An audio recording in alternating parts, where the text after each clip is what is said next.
I'm very pleased to announce my next guest, who is a creator and a scriptwriter for the greatest Danish TV series like Borgen and Follow the Money, and also the incredible, impressive new social drama Cry Wolf. Please welcome Maja Jul Larsen.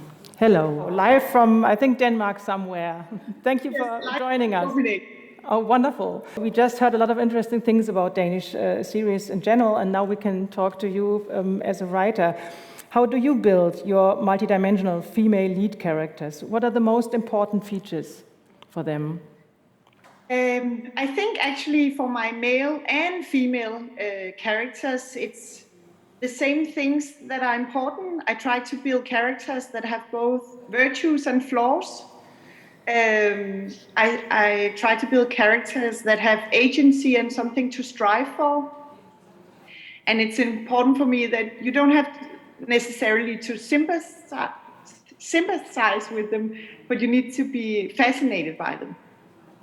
And that's true for female and for male characters, you would say? Or is there something that you do different with the female ones? No, I don't think so, no. Okay. And how do people react on these female story drivers? What's your experience with that?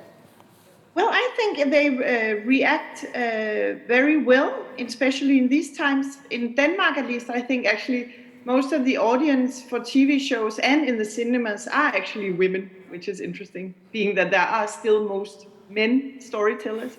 But so there's definitely a big audience for female-driven stories, I think. And how do you fight for your characters in, for example, the writer's room? I don't know if you work in writer's rooms, but... I do work in writer's room. It was quite easy on Cry Wolf, being that I was the creator. So basically, they had to follow my lead. But I have had earlier to fight for female characters in the writing room. For the female characters to be nuanced, for example. Yes. Can you say some more about that? Are there any stereotypes that you have to overcome, or is there anything special what you're fighting? Yeah, I've thought about that. I think for me, it's often that female characters have to be very nice and helpful for the plot. That's something I really try to work with, that they have to be as flawed and interesting as their male counterparts. I've also, of course, experienced that they have to be attractive and sexy or things like that. As a main trait, instead of them being an interesting person. So that's some discussions I've had.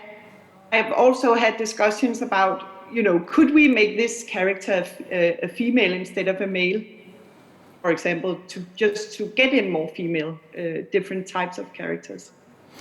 So maybe to become more specific, or even more specific, like, for example, discussion about how does a female character has to look, you wrote it or somebody else wrote it, and then it's about, you wrote it in this case, and then it's about she must be, she can't be older than 40 or something. Are really people saying that she can't be older than 40 because then nobody would watch it?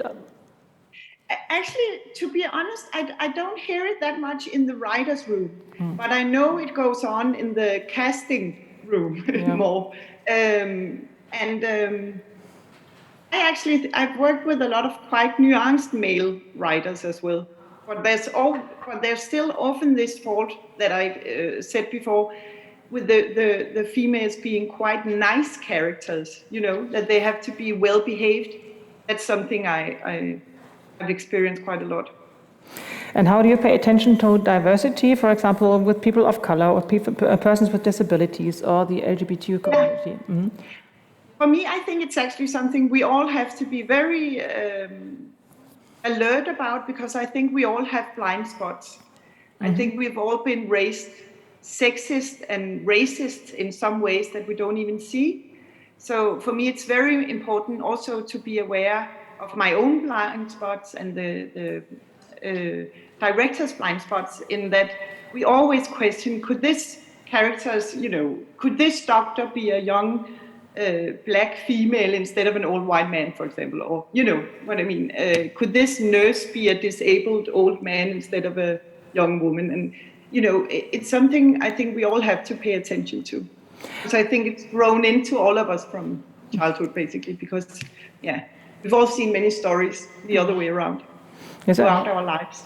I know what you mean. And as a female writer, and talking of blind spots, as a female writer, do you think you have a better sensitivity for female characters?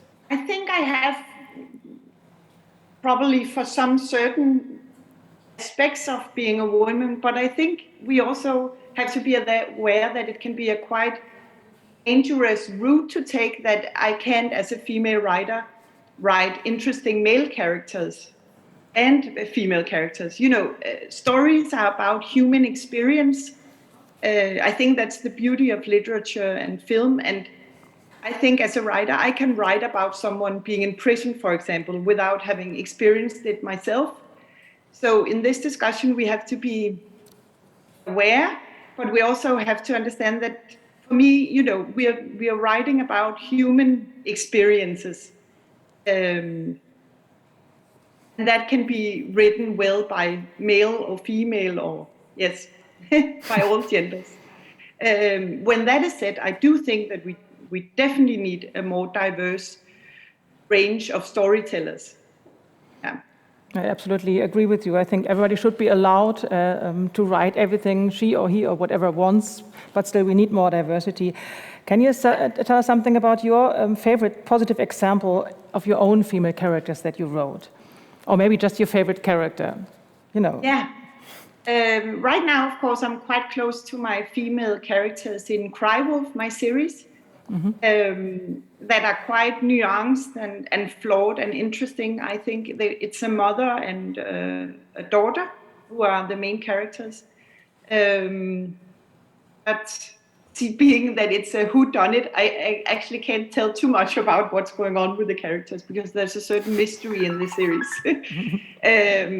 Right now I'm working on Borgen together with creator Adam Prise, and I think he's actually done, or we're doing a good job with the Prime Minister Birgitte Nyborg, the character name is. It's a series that explores corruption of power, and she, as the main character, is the one we explore this topic with. And I think she's a full-bodied and interesting character. And is it true that a scriptwriter often or always is in every of his characters? And part of you is inside the persons you created? Yes, definitely. That's why I also think that as a writer, I'm able to write, you know, a 14-year-old boy or a 50-year-old male or a 30-year-old woman, because you draw on something inside yourself, some human experience, or a certain, that's what you draw from, something within yourself. And can you tell us which female characters in other series are your favorites, or ones that you enjoyed a lot? I bet there are several. Yes, there are several. I thought about it yesterday. I remember when I saw Girls, the TV series, I really found that amazing to see. Also, you know, for all young women, that when this series came out, I thought it was quite groundbreaking, that they are so naked and raw and flawed and interesting.